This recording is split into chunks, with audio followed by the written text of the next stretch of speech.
कौन से पुत्र की मृत्यु पिता के पहले हो जाती है? जय श्री कृष्ण। राधे राधे मित्रों, आज की इस कहानी के माध्यम से हम सभी जानेंगे कि कौन से पुत्र की मृत्यु माता पिता से पहले हो जाती है और यह किस पाप के कारण होता है।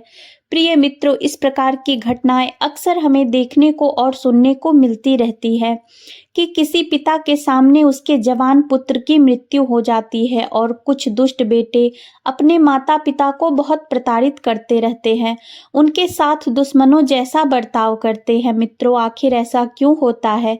आइए जानते हैं एक अत्यंत ही सुंदर कथा के माध्यम से कि पिता से पहले पुत्र की मृत्यु को क्यों हो जाती है और यह दारुण दुख पिता को क्यों सहना पड़ता है।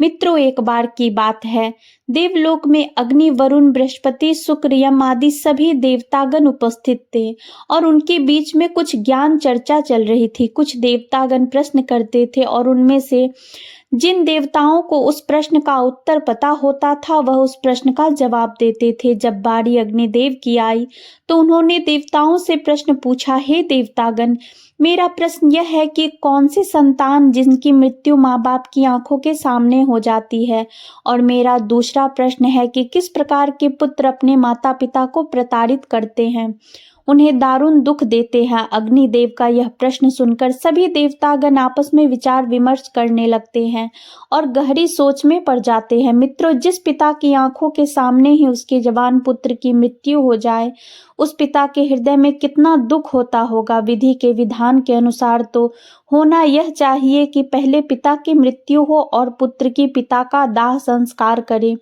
लेकिन कई बार दुर्भाग्यवश पिता को अपने उन्हीं हाथों से अपने पुत्र का अंतिम संस्कार करना पड़ता है जिन हाथों से वह अपने पुत्र को पाल पोस कर बड़ा करता है।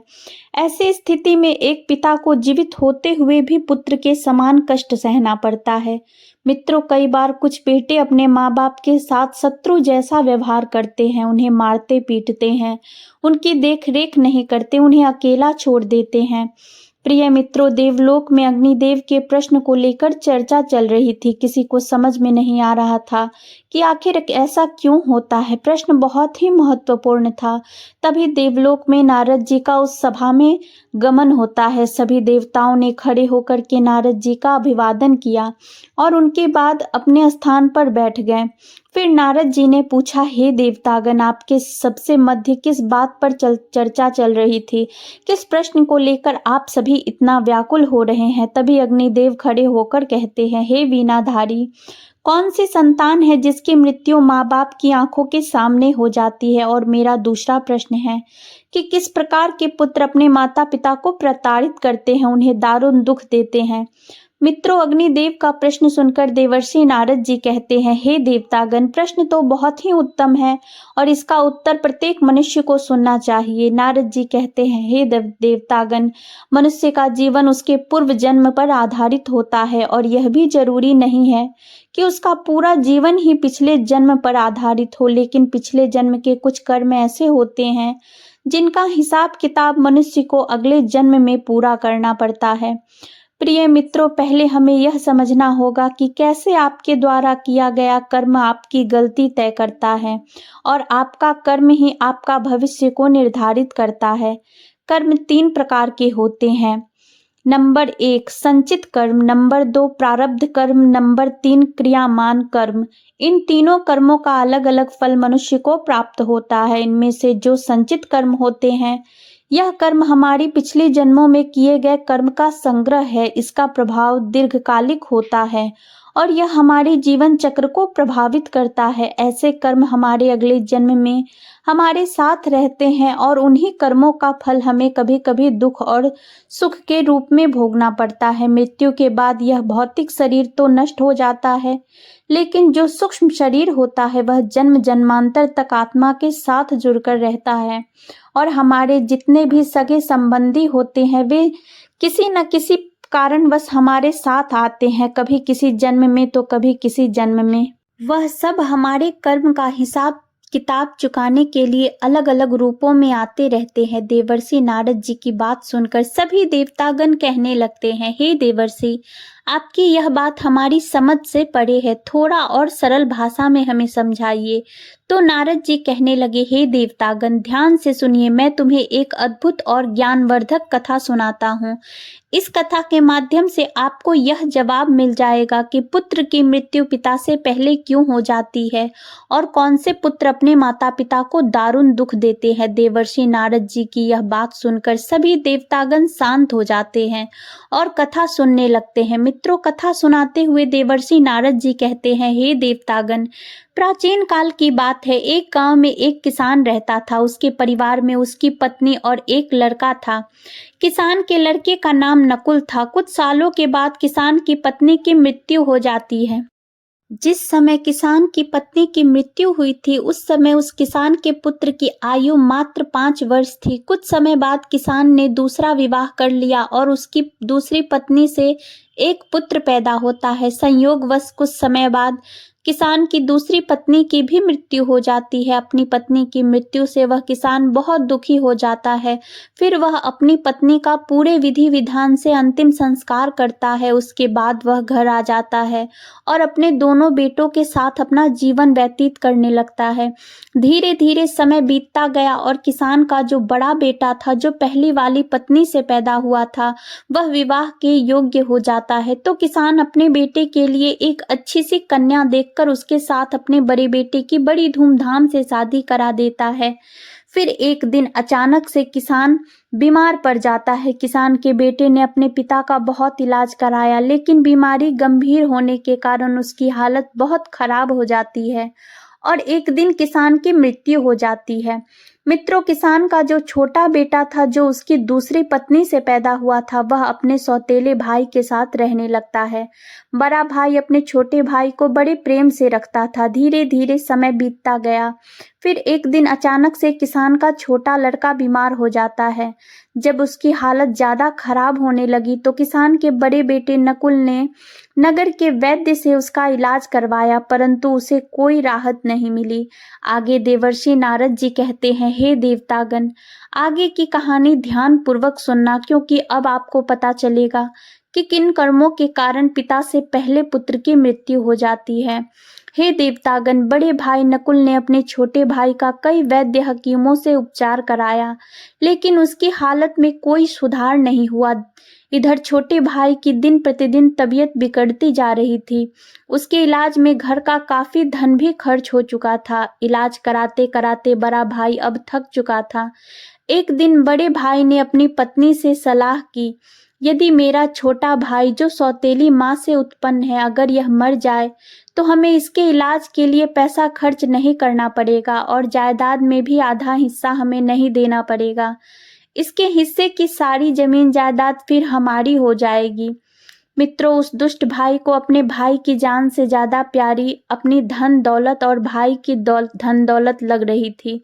तभी तो कहते हैं, जिस मनुष्य के पास जितना अधिक धन होता है, वह उतना ही अधिक उस धन के पीछे पागल हो जाता है। किसान के बेटे का यह सुझाव उसकी पत्नी को भी बहुत अच्छा लगा और उसने अपने पति से कहा, सुनिए, हम इसे मार भी तो नहीं सकते। यदि इसे मार दिया तो लोग समझेंगे कि हमने लालचवश इसे मार डाला है। क्यों न हम यह काम किसी वैद्य से करवाएं। आप जाओ और किसी वैद्य को धन का लालच देकर उससे कहो कि वह दवाई के बदले मेरे सौतेले भाई को जहर देकर मार दे। इससे किसी को पता भी नहीं चलेगा और कोई रिश्तेदार हम पर शक भी नहीं करेगा। सब लोग कहेंगे कि यह बीमार था, इसलिए बीमारी के कारण इसकी मृत्यु हो गई। बड़े भाई नकुल ने अपनी पत्नी की बात मान ली और मन में विचार करने लगा कि यदि किसी वैद्य से बात की जाए तो हमारा काम बन जाएगा। फिर क्या था, बड़े भाई ने ऐसा ही किया। वह एक वैद्य के पास जाता है और उसे धन का लालच देता है। वह वैद्य पैसे का बड़ा लालची था। जब बड़े भाई ने उस वैद्य से बात की और उसे बताया कि मुझे मेरे छोटे भाई को जहर देकर मरवाना है, वैद्य पहले तो हिचकने लगे, लेकिन जब किसान के बड़े बेटे ने वैद्य को इस काम को करने के बदले 500 स्वर्ण मुद्राएं देने की बात की, तो वह वैद्य यह काम करने के लिए तुरंत राजी हो गया।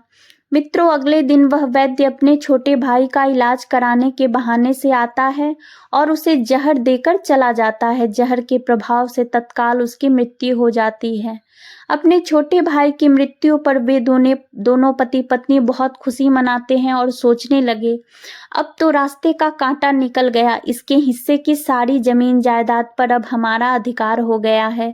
अब मुझे जायदाद का हिस्सा किसी को नहीं देना पड़ेगा। वे दोनों बहुत प्रसन्न होते हैं। मित्रों, यह बात सदैव स्मरण रखना है कि जो दूसरों की दुख की बुनियाद पर होता है, जो धन दूसरों की हिंसा करके कमाया जाता है, वह धन कभी आगे आपको सुख नहीं दे सकता। और जो लोग दुख देकर सुख पाने की कामना करने वाले होते हैं, उनके यहाँ एक दिन महाभयानक दुख आता है और वह जीवन भर अपने किए पर पछताते हैं। आगे की कथा सुनाते हुए देवर्षि नारद जी कहते हैं, हे देवतागण, इस प्रकार से बड़े भाई ने अपने छोटे भाई को मार डाला और उसकी सारी धन संपत्ति पर अपना अधिकार जमा लिया। किसी गांव वाले को इस बात का संदेह नहीं हुआ। गांव वाले तो यह सोच रहे थे कि यह कितना अच्छा भाई है, अपने सौतेले भाई का कितना उपचार कराया, कितनी देखभाल की, कितनी सेवा की, पर बेचारा उसे बचा नहीं सका। क्या करता, रोग ही ऐसा असद था। बेचारे की मृत्यु हो गई। दुनिया वालों को क्या पता था कि वह मरा नहीं बल्कि उसे मारा गया है। बड़ा भाई सबकी नजरों में अच्छा बनने के लिए पूरे विधि विधान से अपने सौतेले भाई का अंतिम संस्कार कर देता है। उसके बाद वह घर आकर बहुत खुश होता है। धीरे धीरे समय बीतता है।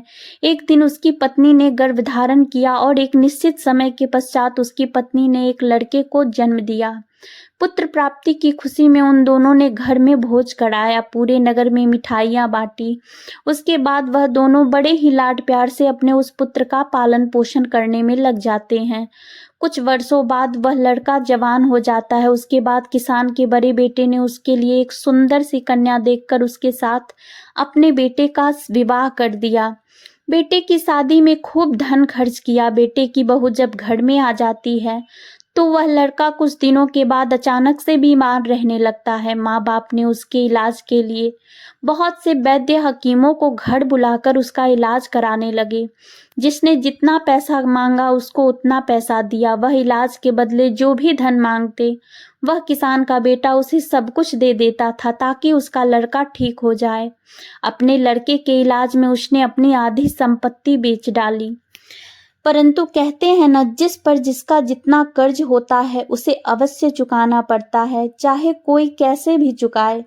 मित्रों, उस लड़के की दिन प्रतिदिन तबीयत खराब होती चली जा रही थी। लड़का बीमारी के कारण मरने की हालत पर आ गया था। उसका शरीर बहुत ज्यादा कमजोर हो गया था। उसे देखने के लिए गांव वाले उस किसान के बेटे के घर आए हुए थे। किसान का बेटा उन सबसे दुखी होकर अपने पुत्र की तरफ देखते हुए कहने लगा, पता नहीं भगवान मुझे किस पाप की सजा दे रहा है। मित्रों, तभी उस किसान का पुत्र अचानक से बोल उठा। लड़के ने अपने पिता से बोला कि भाई, अपना हिसाब पूरा हो गया है, बस अब अंतिम संस्कार में लगने वाले सामान का बाकी है, अब उसकी तैयारी कर लो। यह सुनकर के उसके पिता ने सोचा कि लगता है बीमारी के कारण लड़के का दिमाग भी ठीक से काम नहीं कर रहा है। देखो ना, मैं इसका बाप हूँ और यह मुझे भाई कहकर बुला रहा है। तब लड़का कहता है, नहीं भाई, आप मेरे बाप तो इस जन्म में है, पिछले जन्म में मैं आपका भाई हूँ। याद कीजिए, यह गांव वाले बैठे हुए और तुम्हारी सौतेली माँ का बेटा तुम्हारा छोटा सौतेला भाई इसी प्रकार चारपाई पर लेटा हुआ था और उस भाई की संपत्ति पाने के लिए तुमने उस भाई को वैद्य के हाथों जहर देकर मरवाया था। देखो, आज वही संपत्ति मेरे इलाज में लग चुकी है। आपके ऊपर मेरा जो धन था वह मैं धीरे धीरे अपने इलाज में लगवा चुका हूँ। यह सुनते ही उसका पिता एकदम से फूट फूट कर रोने लगता है और कहता है कि मेरे तो कुल का नाश हो गया है। मैंने यह क्या किया, जो किया वह मेरे आगे आ गया। फिर उसने कहा, भाई मुझे यह तो बता दो, मैंने जो किया था वह मुझे देखने को मिल गया, पर एक बात मेरे समझ में नहीं आती है, इसमें तुम्हारी पत्नी का क्या दोष है जो बेचारी ब्याह कर तेरे साथ आई है? यह तो निर्दोष है, अब इसको जिंदा जलाया जाएगा। मित्रों, उस समय सती प्रथा चलती थी, अर्थात जिसमें पति के मरने के बाद पत्नी को पति की सलती चिता पर बैठाया जाता था।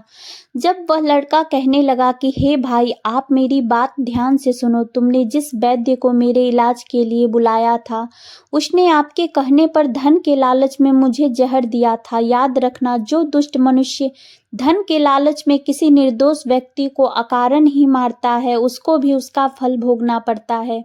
मेरी मृत्यु के 4 वर्ष बाद ही उस वैद्य की आकस्मिक मृत्यु हो गई और उसे मृत्यु के बाद एक लड़की का जन्म मिला।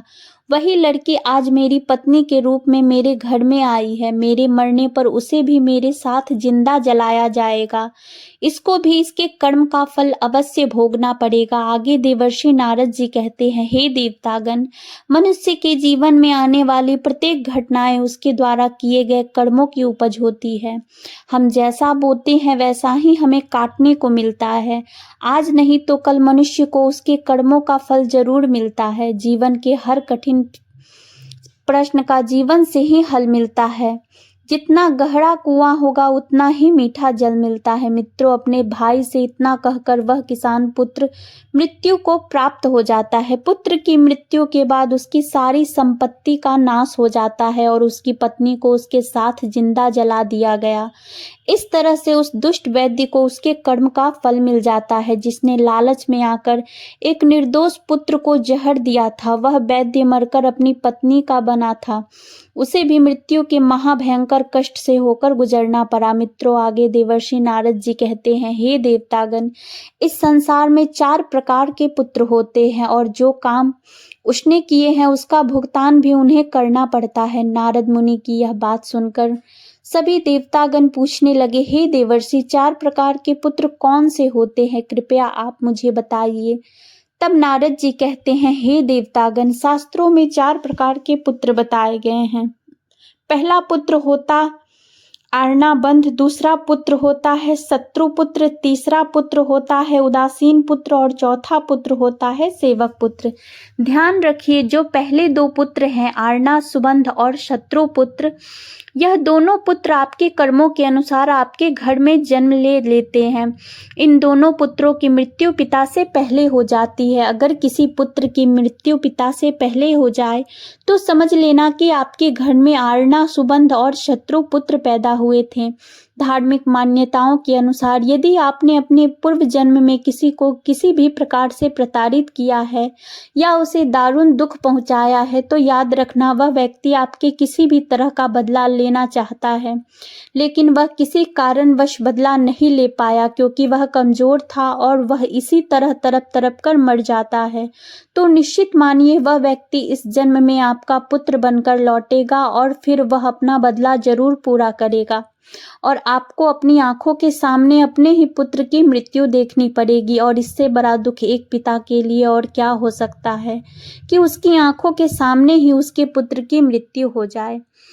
प्रिय श्रोतागण, याद रखना, यदि आपका पुत्र आपको मृत्यु के समान कष्ट दे रहा है तो समझ लेना कि आपके पिछले जन्म का वह शत्रु हो सकता है या वह व्यक्ति हो सकता है जिसको आपने कभी मृत्यु तुल्य कष्ट दिया होगा। ऐसी संतान आपके जीवन को हर तरह से कष्टों से भर देती है, आपका जीवन नरक बना देती है।